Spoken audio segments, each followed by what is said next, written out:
కాకినాడ జిల్లా పెదపూడి మండలం పుట్టకొండ అంటే కొండ మీద పుట్టలో వెలిసిన స్వామి లక్ష్మీ నరసింహస్వామి. అందుకే వాల్మీకాద్రి అన్నారు. కాలక్రమేణా వాల్మీకాద్రి అనే పిలవలేక పుట్ట కొండ కలిసి పుట్టకొండ అన్నారు. ఇప్పటికీ స్వామివారు పుట్టలోనే సగం కాలు ఆయన ఉండదు. అత్యంత మహిమాన్వితమైన దేవుడు. 5 లక్షల వారాలు స్వామిని దర్శనం చేసుకుంటే మంచి జరుగుతుందని భక్తులు నమ్ముతారు. గ్రామస్తులు దాతల సహకారంతో అర్చకులు దేవాదాయ శాఖ ఈవో ఆలయాన్ని అభివృద్ధి పరిచారు. ఇటీవలే అత్యంత అద్భుతంగా దాదాపు 1,00,000 మంది భక్తులతో స్వామివారి కళ్యాణం రథోత్సవం కూడా నిర్వహించడం జరిగింది. అసలు మన లక్ష్మీనరసింహస్వామి అంటే కోరుకొండ కంటే కూడా ఒక విధంగా చెప్పండి అంతర్వేది కంటే కూడా మన దగ్గరికి వస్తే కోరిన కోరికలు నెరవేర్తానికి భక్తులుగా నమ్మకం ఏర్పడింది. ఏంటంటే స్వామి ఎక్కడైనా ఒక ముని కానీ ఒక యోగులు కానీ తపస్సు చేస్తే వాళ్ళకి దర్శనం ఇచ్చి అక్కడ శిలారూపంలో వెలిసినటువంటి క్షేత్రాలు ఇవన్నీ కూడా మీరు చెప్పినవి. కానీ పుట్టకుండా అలా కాదండి. ఈయన ఇక్కడ ఈ స్థలంతో వాత్సల్యంతో ఈ స్థలం మీద అభిమానంతో ఇక్కడ పుట్టలోంచి పుట్టాడు. అందుకే పుట్టు స్థలానికి మనం వెళ్ళే వేరే స్థలానికి ఎంత తేడా ఉంటుందో ఈ స్థలం అంత తేడా అండి. ఇక్కడ ఏంటంటే స్వామివారి కోరికలు ఇక్కడ ఈ స్థలానికి వచ్చి దర్శించుకొని చేసినట్టయితే స్వామి తాలూకు పూర్తిగా అనుగ్రహ కటాక్షాలు శుభ్రంగా ఉండి వాళ్ళకి అనుకున్న కోరికలు తీరి వాళ్ళ ఈతి బాధలన్నీ కూడా తీరుతాయి. అంటే అంత తేడా ఉంది కనుక ఈ క్షేత్రానికి ఇంత గొప్పతనం ఉందండి. అందుకోసమే స్వామి కూడా ఎలాగైతే విగ్రహం ఉందో అదే విగ్రహాన్ని అలా ఉంచేశారు.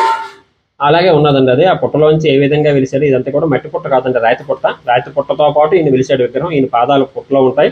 అమ్మవారితో సైతం శాంత రూపంలో ఉన్నటువంటి లక్ష్మీనరసింహుడు. ఈయన ఏంటంటే దీన్ని అనుసరిస్తూ మట్టి పుట్ట ఒకటి ఉండేది. అది కాలక్రమేణా వాల్మీకి మహాముని ద్వారా ఇది వెలుగులోకి వచ్చి అది కొండంత ఉండేది పుట్ట.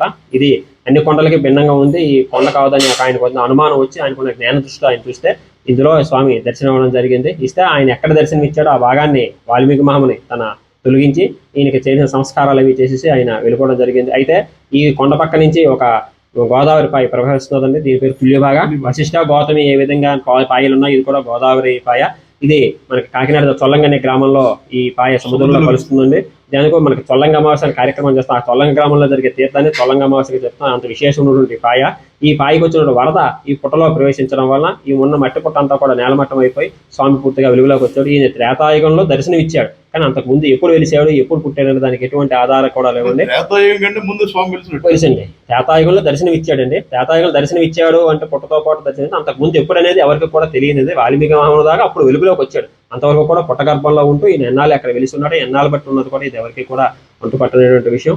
అయితే ఆయన ద్వారా ఈ పుట్ట పోవడం, ఈ తర్వాత గ్రామాలు ఏర్పడడం, పెద్దాపురం జమీందారు హయాంలోకి ఇది రావడం, ఆయన హయాంలోకి వచ్చిన తర్వాత ఆయన కల్లో ఈయన కనబడి నేను ఫలానా నాకు ఇక్కడ నివాసం ఏర్పాటు చేస్తే మనకి వైశ్య క్షేత్రాల్లో గొప్పదైన శ్రీరంగం వెళ్ళి ఈయనకు వచ్చినటువంటి కళా విషయాన్ని చెబితే వాళ్ళు చెప్పిన ప్రకారం ఈ దేవాలయ నిర్మాణం చేయడం జరిగింది. మరి దేవాదాయ శాఖ ఆధ్వర్యంలో ఈ ఆలయం ఉంది. అత్యద్భుతంగా 1,00,000 మంది పైగా భక్తులతో కళ్యాణం జరిపారు. అయితే మీ స్వామికి ఒక మహత్యం ఉంది. ప్రసాదాల దేవుడు స్వామి. దాదాపు 10-13 రకాల ప్రసాదాలు కళ్యాణోత్సవంలో ప్రతిరోజు ఉదయం సాయంత్రం 4 రకాల ప్రసాదాలు పెడతారు. స్వయంభూగా వెలిసినటువంటి పుట్టకొండ గ్రామంలో ఉన్నటువంటి వెలిసిన శ్రీ లక్ష్మీనరసింహ స్వామివారి దేవస్థానం దేవధర్మాదాయ శాఖ పరిధిలో ఎగ్జిక్యూటివ్ ఆఫీసర్ సిహెచ్ రమణమూర్తిగా ఇక్కడ కార్యక్రమాన్ని కూడా నిర్వహించడం జరుగుతుంది. పాంచరాత్రి ఆగమం ప్రకారంగా శ్రీరంగంలో ఏదైతే ఏ తరహాలో అయితే ఇక్కడ ఉందో ఆచారంతో పెద్దాపురం మహారాజా వారు సుమారు 200 సంవత్సరాల క్రితం నుంచి కూడా ఇక్కడ ఆచారాన్ని కొనసాగిస్తున్నారు. అలాగే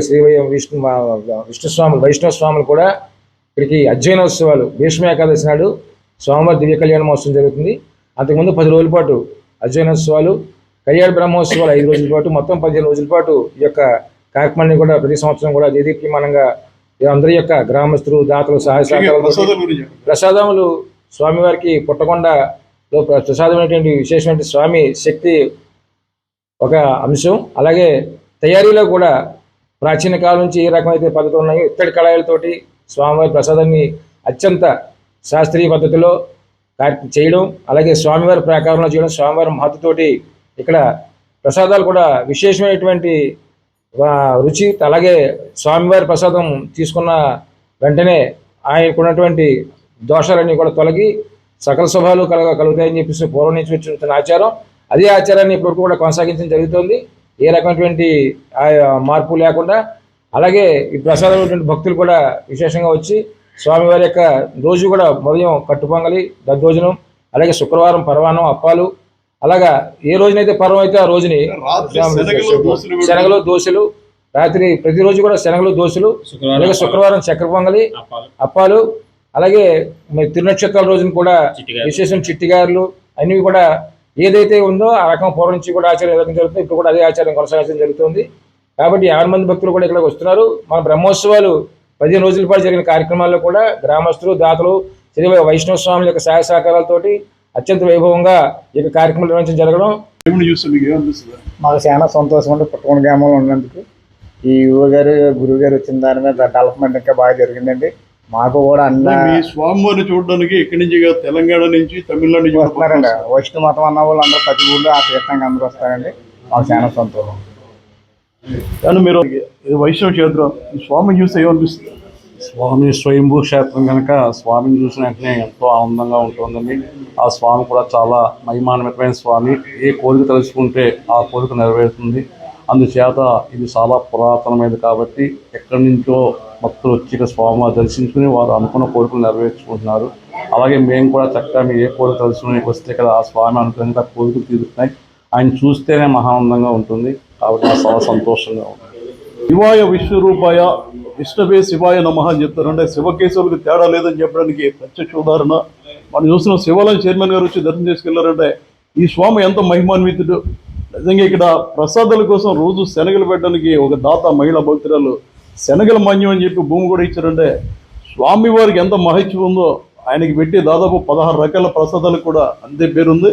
అందుకే పుట్టకొండ దేవుడిని వరాలు ఇచ్చే కల్పతరువుగా ప్రసాదాల దేవుడిగా పిలుస్తారు. Back to studio.